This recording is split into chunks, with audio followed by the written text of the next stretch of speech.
Қайырлы күн, каналыма қош келдіңіздер. Бүгін сіздермен осындай патшуба салатын бірге дайындайтын боламыз.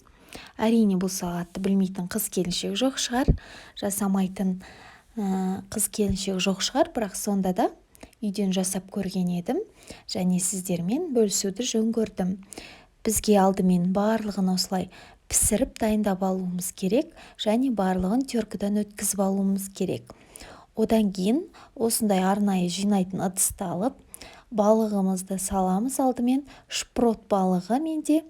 Бірінші балығымызды саламыз, одан кейін оның үстіне осылай сәбізімізді салатын боламыз. Сәбізді үккіштен өткізіп аласыздар. Үккіш жоқ болған жағдайда қолмен езсеңіздер де болады шанышқының көмегімен. Мінекей, әр салған сайын майонезбен қаптап отырамыз бетін.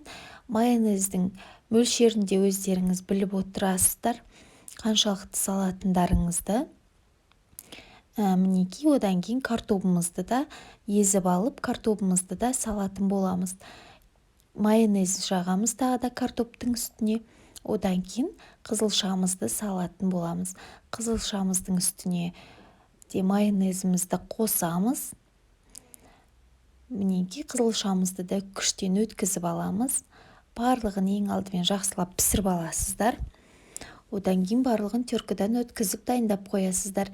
Егер сіздерде осындай арнайы жинайтын ыдыс жоқ болған жағдайда, басқа да бір ыдыстарды қолдансаңыздар болады. Мысалы 5 литрлік баклажканы кесіп алып, соның доңғалағын қолдансаңыздар да болады. Одан кейін қызылшамыздың үстіне аз ғана майонез жағамыз да, осылай піскен жұмыртқамызды сәндік үшін езіп, осылай теркіден өткізіп, өткізілмеген жағдайда осылай мен сияқты қолмен езіп, үгіттіп салсаңыздар болады. Бізде жұмыртқа сәндік үшін, бетіне әрлеп тұру үшін, мінекей біздің салатымызды жиналып дайын болайын деді.